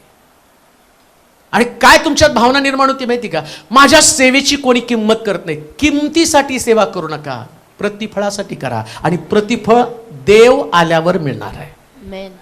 तोपर्यंत नाही मिळणार. हा माझ्याकडनं तुम्ही अपेक्षा केली, मी माणसं बघून तुम्हाला काही पण बोलणार आहे. कारण तो मी कोण आहे? माणूस. मी माझ्या स्वभावात असणार ना. तुम्ही फार देवाच्या जवळ, बरेच लोक तुम्ही खूप देवाच्या, हा मला देवाच्या जवळ ठेवून तुम्ही गाव भटकून या नाही का. तुम्ही सहनशील, तुम्ही अमक, तुम्ही तमक, तुम्ही अहो शेवटी कोण किती असला, मोशे माझ्या हृदयासारखा आणि 3000 लोक मारले. पेत्र येशू बरोबर चालला, शिव्या दिल्या. सांगा बरं हा माणूस नव्हता का? एलिया इस्रायल राणीचे 450 संदेष्टे मारले आणि ती म्हटली उद्या तुला मारणार. 450 लोकांची कत्तल करून उद्या तू मारणार म्हटल्यावर घाबरली, गुहेमध्ये जाऊन लपून बसलं. हे सगळे असेच आहेत माणसं. माणसं नाहीत परिपूर्ण, पण देवाचा पुत्र परिपूर्ण आहे. Amen. म्हणून लक्षात ठेवा एकटं पडू नका. कोणी तुमच्या बाबतीत काहीही विचार करू, पण तुम्ही देवाच्या संगतीत चालायचं सोडू नका. Amen. प्रभूच्या सामर्थ्यामध्ये बलवान होत. म्हणजे काय करा, एकटं चालू नका. तुम्हाला कोणीतरी सोबत पाहिजे ना, नाही का? आम्ही म्हणतो ना, रात्रीची वेळ आहे, एकटं जाऊ नका, कोणाला तरी सोबत घ्या. आणि कधी कधी छोटं पोरग असलं तरी बरं वाटतं सोबत, नाही का? ते घाबरून तुमचा पदर धरतं, पण तरी तुम्हाला वाटतं की तो आहे. एक कमजोर व्यक्ती सोबत असल्यावर एवढं रेंग घेतं. आणि शास्त्र सांगतं त्याने तर जगातला सगळ्यात मोठा विजय मिळवला. तो जर तुमच्या सोबत असता वर्षभर, तर तुम्ही किती बलवान झाला असता. एक वैशिष्ट्य आहे बघा, ज्याच्या सोबत आम्ही राहतो ना त्याच्यासारखंच आम्ही बनतो. हालेलुया. काय झालं माहिती का, एकदा एका व्यक्तीनं गरुडाचं अंड आणलं आणि कोंबडी खाली ठेवलं. आणि मग कोंबडीला पिल्लं झाली. सगळी पिल्लं एकसारखी होती, पण गरुडाचं पिल्लू सगळं वेगळंच होतं. पण जसं कोंबडी ओरडायला तसं गरुड ओरडायला लागला आणि ते वाढत गेलं. ते पण चिव चिव चिव चिव चिव करायला लागलं आणि तेवढंच फिरायचं. ते त्या कोंबडीला पण प्रश्न पडायचा की माझ्या पिल्लासारखं नाही, पण तिला माहिती मी जन्म याला दिलाय, हे अंड माझ्या खालीच होतं. म्हणून ती कोंबडी सुद्धा त्या गरुडाच्या पिलाला आणि आपल्या पंखाखाली यायची, त्याला सुरक्षा द्यायची. एक दिवशी ते पिलू मोठं झालं आणि वर बघायला लागलं. वर बघितल्यावर त्याला कळलं, अरे मी दिसतो यांच्यासारखा, मी राहतो यांच्यामध्ये, पण यांच्यासारखा नाही. जो वर आहे ना तो माझ्यासारखा आहे आणि मला तिथं उडायला पाहिजे. मी यांच्यावर राहून राहून एवढंच उडालो. पण जेव्हा गरुडाच्या पिलानं खरा गरुड पाहिला, त्यानं कोंबडी सोडली आणि आकाशात उडला. तुम्ही वर उडा. हालेलुया. याच अनुभवामध्ये राहू नका, त्यांच्यासारखं जगू नका. तुमची जगण्याची पद्धत बदलू टाका. प्रभूच्या सामर्थ्य. आता गरुडाच्या पिलाला आपल्या पंखातली ताकद कळाली, सामर्थ्य कळालं. कोंबडीच्या पिलांबरोबर राहून राहून त्याच्या पंखातली ताकद त्याला कळाली नाही, पण जेव्हा खरा गरुड कळाला त्यास त्याला कळालं, अरे मी खाली उड्या मारण्यासाठी नाही, मी वर उड्या मारण्यासाठी आहे. वर उडा.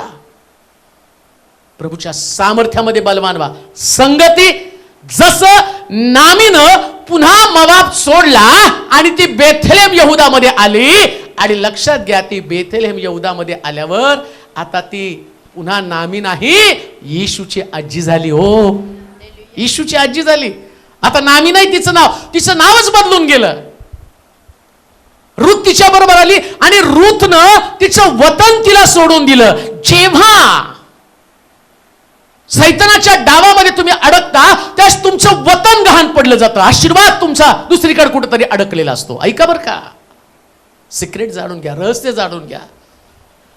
आज सकाळी तुम्ही कदाचित काही आशीर्वाद कुठंतरी अडकलेत म्हणून आलेला असाल, पण बेथलेम यहुदामध्ये आल्यावर तुमचे सगळे वतन मोकळे होणारे, तुमचे आशीर्वाद मोकळे होणारे. सैतानाच्या डावामध्ये अडकूच नका. प्रभूच्या सामर्थ्यामध्ये बलवान व्हा. देवाचे प्रिय लोक, प्रभूचं सामर्थ्य ओळखा. परत वाचू ते वचन, 5 मिनिटांमध्ये संपू. बाप्तिस्मे पण त्याच्यासाठी पण आपल्याला जायचंय. शेवटी प्रभूमध्ये हा. व त्याच्या प्रभावी सामर्थ्याने हा. बलवान होत जा. सैतानाच्या डावपेचांपुढे तुम्हाला टिकाव धरता यावा. तुम्हाला टिकाव धरता यावा म्हणून देवाची शस्त्र सामुग्री, देवाची शस्त्र सामुग्री धारण करा. आता शस्त्र सामुग्री नाही आम्ही पाहिलं, फक्त सैतानाचा एक डाव पाहिला. कोणता डाव? एकटं पाडणं. कोणता डाव आहे सैतानाचा? एकटं. फक्त एक डाव पाहिला बरं का. एक डाव भूताचं म्हणल्यासारखं. एकच डाव. कुठला? एकटं पाडणं. आणि लक्षात घ्या, जगामध्ये आता सगळ्यात जास्त जर लोकांसमोर समस्या कोणती असेल तर एकटेपणा. जगात सगळ्यात मोठी समस्या आहे बरं का, एकटेपणाची. किती ढिगभर लोक तुमच्याकडे असले तरी तुम्ही एकटे असता. किती पण लोक तुमच्याकडे असू द्या. तुम्हाला माहिती का, इतकी मोठी ती फिल्म स्टार, काय तिचं नाव, ती मिली, आता आत्महत्या केली तिने. डिप्रेशन मधनं जाऊन तिनं कितीतरी 5व्या 6व्या मजल्यावरून तिने उडी मारली.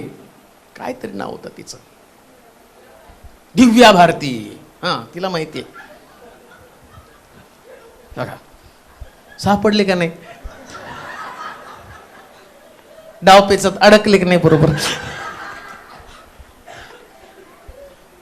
जो दिखता है वो नहीं रहता. दिव्या भारती असू द्या, काय हरकत नाही. तिने नाही बघितलं, फक्त तिने वाचलं होतं. हा, तिने एवढी सुंदर हिरोईन, एवढी सुंदर हिरोईन, का तिनं एवढं तिचं त्या 90च्या दशकामध्ये एवढे सुपरहिट पिक्चर तिने दिले, पण एकटेपणानं तिने आत्महत्या केली. ही जगाची परिस्थिती आहे. आणि लक्षात ठेवा, सैतान या दिवसामध्ये लोकांना एकटं पाडण्याचं काम करत आहे, लोनलीनेस.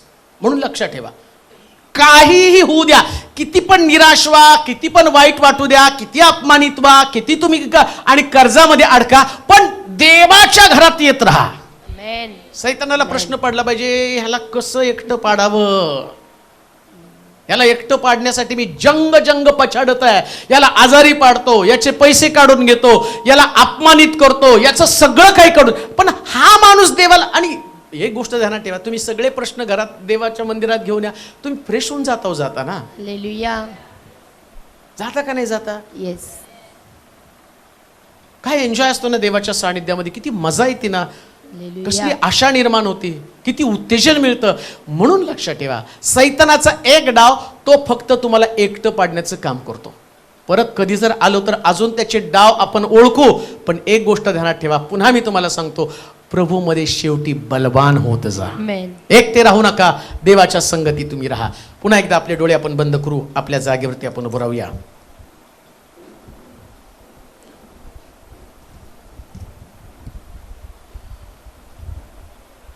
आपले डोळे आपण बंद करू. बाप्तिस्म्यासाठी आपण हौदाकडे जाणार आहोत, त्याच्या अगोदर आपले डोळे बंद करू. ज्यांना प्रार्थना करायची ते सगळ्यात शेवटी या ठिकाणामध्ये लीडर्स त्यांच्यासाठी प्रार्थना करतील, आणि बाकीचे लोक सगळे जे बाप्तिस्मा घेणार आहेत ते बाप्तिस्म्यासाठी पुढे येतील. तर एक गीत आपण गाणार.